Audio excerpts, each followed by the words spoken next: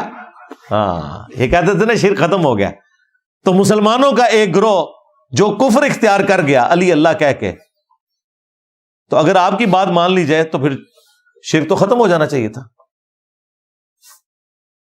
اور یہاں پہ جو حنفی قادیانی بھائی ہیں آپ کے، ہاں، قادیانی بغیر رفع الیدین کے نماز پڑھتے ہیں۔ ہاں، ہم رفع الیدین کریں تو یہ کہتے ہیں ان قریب قادیانی ہو جائیں گے۔ ہاں، اوے قادیانی تو تھوڑے پر آ جائے، حنفی دیوبندی، حنفی بریلوی، حنفی قادیانی، وہ بغیر رفع الیدین کے نماز پڑھتے ہیں۔ جاؤ ان کی عبادت گاہ میں جا کے دیکھ لو، ان کے تو اس وقت کے خلیفہ نے خود ویڈیو میں کہہ دیا کہ ہم حنفی ہیں۔ We follow generally Imam Abu Hanifa's fatwa were very largely accepted by the Ummah, and unless we find reasons to disagree with him, we would generally follow the Fiqh Hanafiya. Investigate personally, directly. The overbearing principle should be that you follow Hazrat Imam Abu Hanifa. This is the entire attitude of Jamaat Ahmadiyya. تو یہاں پہ جو حنفی قادیانی فرقہ، انہوں نے رسول اللہ کے ساتھ شرک نہیں کیا ایک جھوٹی نبوت کلیم کر کے؟ الحمدللہ قرآن و سنت اپنے دلائل کے اندر بالکل واضح ہے۔ کوئی شخص بھی اس طریقے سے اس میں داخل ہونے کی کوشش کرے اور اپنے بزرگوں کے نظریات کو قرآن و سنت بنا کے پیش کرے گا تو بچے گا نہیں اللہ کے فضل سے۔ بالکل موتیوں کی طرح ایک ایک چیز کھول کے سامنے رکھ دیں گے اور بتائیں گے یہاں پہ انہوں نے دھوکہ دیا آپ کو، یہ بات کچھ اور تھی، انہوں نے آپ کو کچھ اور کہہ کے بتائی۔